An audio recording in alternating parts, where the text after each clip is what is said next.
I got to bring Chicago back to the front of the congregation. There's a reason for that. Because Chicagoans are not even just staying in Chicago with their crime anymore. They're going outside of Chicago and the surrounding areas in order to do the crimes because they've now robbed their own city blind so much that they got to go outside of the city in order to be able to run it up, such as Wisconsin, right? We all know that Milwaukee, for example, is right up the street from Chicago. And if you don't know, now you know. I've driven through Chicago to get up to Milwaukee, and then I went and did a tour of Harley Davidson and the Pops Brewery and stuff like that. But yes, it is a thing. And now the criminals are starting to step outside of Chicago and the surrounding areas in order to inflict pain on other states and other places. Welcome back. Police in Wisconsin say an organized crime group of teens from Chicago are to blame for stealing nearly a dozen luxury cars. Yeah, it happened over the weekend. There was an extensive police chase. Christina Van Zelst explains where the investigation stands tonight. Around 6 Sunday morning, Waukesha police say 9 luxury vehicles were stolen from the Fields Auto Group. That heist started a chase into West Allis. 5 luxury vehicles, high-end vehicles. We didn't think it would come up this far north and this far west in the state. Waukesha Police Captain Dan Bauman says someone spotted something off at a gas station. You had 9. You didn't hear what he said. Let me rewind it for y'all that's in the back because I don't think you heard what he said. Listen to what he said. That heist started a chase into West Allis. 5 luxury vehicles, high-end vehicles. We didn't think it would come up this far north and this. We didn't think that it would come up this far. We didn't think that they was coming up here. Milwaukee, Wisconsin, Chicago. Got to go up. We didn't think that it would come this far. Shout out to the Chasers. I'm going to be reading the super chat shortly. But they here. Guess what? They got cars. They know how to travel now. They even going overseas and they calling themselves passport bros. As far west in the state. Waukesha Police Captain Dan Bauman says someone spotted something off at a gas station. You had 9 luxury vehicles at one gas station in West Allis with young kids with masks on, all filling up luxury vehicles at 6:30 in the morning. West Allis police chased the suspects onto I-94, which continued through Milwaukee, Kenosha, and Racine County. We're in pursuit. Speeds are approximately 100 miles an hour now. That's where the Kenosha County Sheriff's Department stepped in. Sergeant Colin Cooltrip says one vehicle was stopped with stop sticks and crashed on I-94 near Pleasant Prairie. Here, you can see the moments it was riding on the rim. As the first deputies, police officers were pursuing them down the interstate, they would end up getting passed by the cars that are in the rear of the convoy. And those would be the vehicles that would be going 130 plus and weaving in and out of traffic. That driver, a 17-year-old boy, was arrested. As for the rest of the suspects, Cooltrip says it gets tricky at the state line. In Illinois, the pursuit policy is more restrictive. Once we hit that Illinois line, it's essentially a wall. As of Monday, Waukesha police say 6 of the 9 vehicles have been recovered, 5 of those in Illinois. Now we all know that Illinois, once you hit that state line, they not participating. Usually police agencies, they collaborate with each other and they work with each other and they be like, you know what, we gonna work with you. Oh man, they coming into your city and they coming into your state, they going in there. But Chicago was like, or I'm sorry, because I know that you guys are stickler for specific locations. Illinois said, nope, we got the Safety Act over here. We got the Safety Act happening over here in Illinois, and we are not pursuing what is happening over here. Meanwhile, while they were over there stealing cars over there from Wisconsin and driving through Milwaukee and then getting back over to Illinois, and they was doing high-speed chase and only one person got caught up, right? Meanwhile, at the exact same time, neighbors and neighborhoods over in Chicago and Illinois, they were suffering, especially over on the southwest side. New for us here at 10 o'clock, a neighborhood takeover. Drivers drag racing and drifting set fire to a Beverly street. Concerned neighbors say organizers even managed to hold off police for a while. CBS 2's Jermont Terry live for us in Beverly with reaction tonight. Jermont? Joe, 103rd Street here on the southwest side stays busy both day and night, yet somehow this crew managed to shut it down doing donuts right in the middle of this intersection. And most of those participating pulled out their cell phones, recording the illegal activity to the surprise of neighbors. Squealing tires and roaring engines, yeah. Those sounds awoke Ken Jones from his sleep. Home surveillance captured some of it, but it's this sight which caught Jones and just about every neighbor living off 103rd in California and Beverly off guard. Many cars spinning around like crazy out here in the intersection. More than 100 people with cars took over this intersection Saturday night. The view above shows tire marks still visible days later. But then when I saw the fire, I was like, oh my gosh, what are they doing? This crew managed to keep police from getting to their illegal street tactics. It even forced CTA buses to park. You're just literally stuck because there's nowhere for them to go. Neighbors tell me this crew was not fazed when cops did arrive. They didn't even flinch. They were still going round and round when Evergreen Park Police were here. They didn't even flinch. They didn't even flinch. They didn't trip. They wasn't scared. They wasn't afraid that their cars was going to get impounded. They created a ruckus. See, it's funny because I remember the racing scene back in Detroit back in the day. And let's just say, for example, you did a race or whatever. Y'all was just at the meetup. So the way that it used to play out back in the day is you would meet up. And for those of y'all that's in Detroit or from Detroit or anybody that's familiar with it, most of the time, if you was on the west side of Detroit, you was going to meet at Randazzo's, right? That was a Saturday night or the Friday night meetup was Randazzo's. And Randazzo's was off of Telegraph over near Joy Road. And that's where you met up. And it was a parking lot of a grocery store / thing that basically would close down at night. And so everybody would kind of just link up at Randazzo's, hang out in the parking lot. You know, they chilling, having a good time. Kind of reminded you a little bit of the Fast and Furious, you know what I'm saying? And that everybody was just kind of, chilling and having a good time and playing music.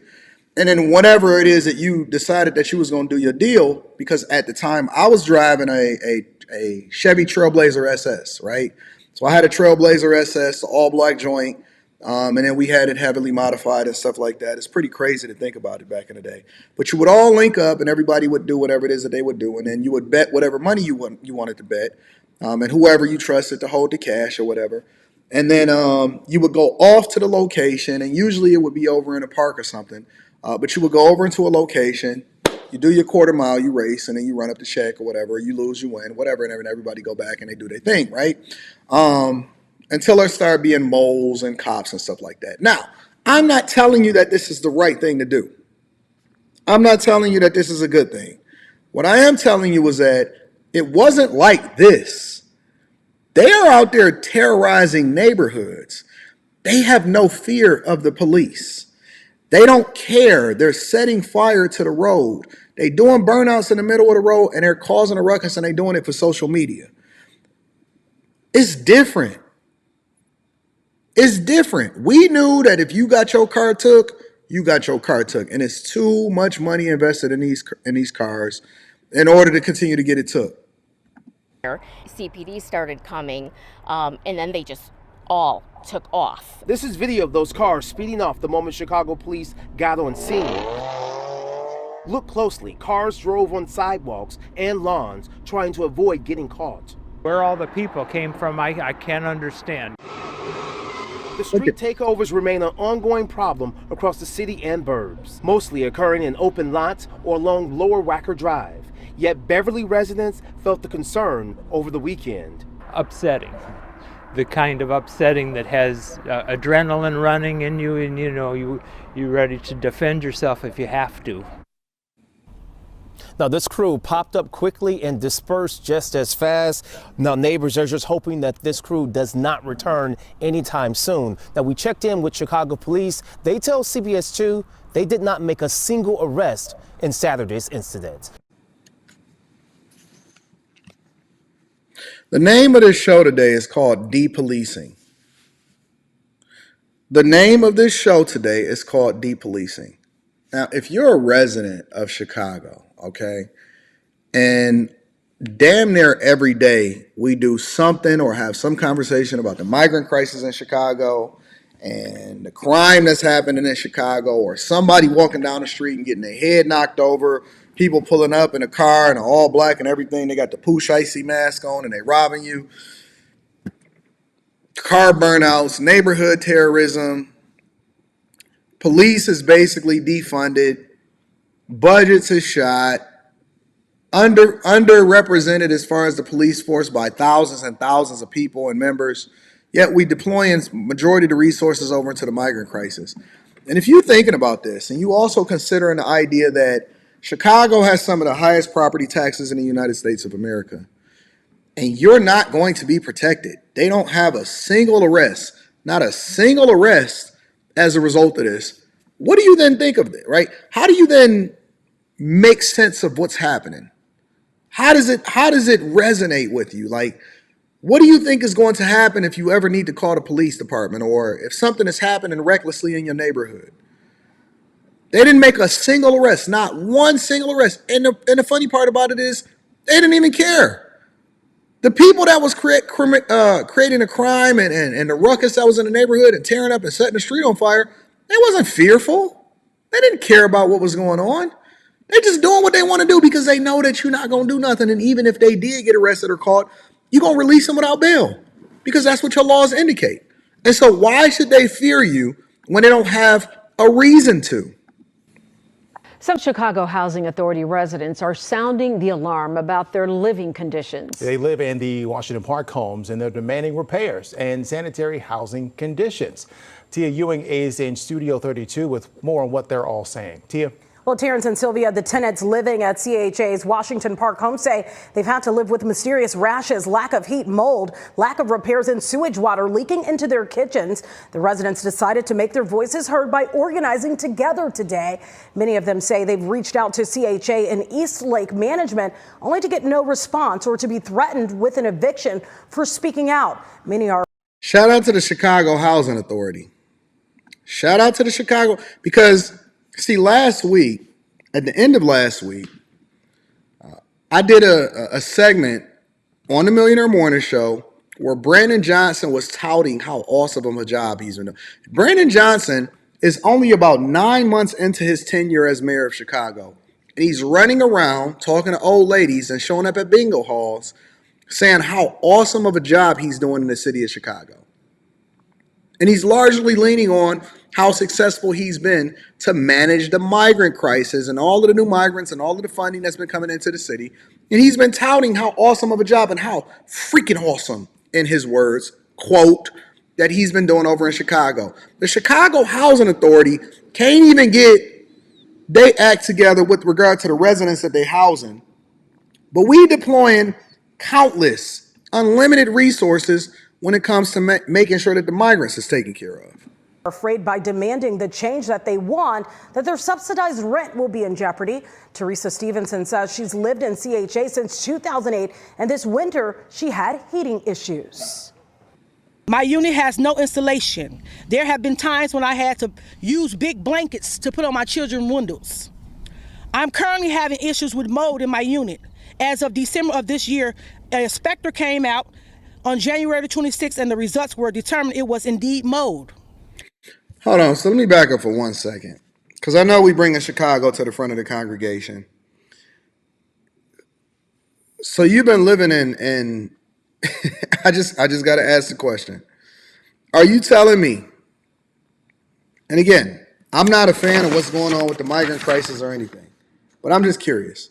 Are you telling me that you've been living in basically Section 8 housing since 2008 and nobody has forced you to do better or to get better or eventually move out or to be a little bit different, yet you sitting here protesting about how you deserve more or how things are supposed to be better for you? Now, don't get me wrong, I don't believe in living in mold, but I am asking a question. Listen, this is the Millionaire Morning Show, and I always got to ask the question. Baby, it's been 15 years. It's been 15 years, baby. You've been on government assistance for at least 15 years. You telling me that you still having kids, talking about how you got to put a blanket on your kids, that you still living in public housing since 2008? Fam. Look, man, look. We got to bring the Chicago Housing Authority to the front of the congregation. But what is wrong with this broken country and this broken system to where a woman can basically live on a system since 2008? I wasn't expecting to see that because I don't necessarily watch these clips before we review them all the time. I may catch it to make sure that it's sufficient for what it is that we talking about. But come on, man. Come on. I'm asking the same thing, Courtney J. Did she have more kids? Did she have more kids? And got the nerve of you to come on here and protest and to sit here and act like you are owed something. Listen, if you don't like the mold, then go and get another place. If you don't like the mold, then go and get another place. And then got I Am Black History on there, and then they got a lady with a wild wig in the back of you that is sitting here protesting on top of it. Man, if you don't get on up out of here, listen to what she's saying. Been done. No one has been scheduled to clean the mold. She wasn't the only person that had a lot to say about their living conditions. Of course, we did reach out to CHA on this story. So far, we have not heard back. Sylvia? Chicago is not a real place. I'm going to just tell you right now. Chicago is not a real place. It's not like a regular place in the United States of America. You know how they say Atlanta ain't real? Chicago is not real.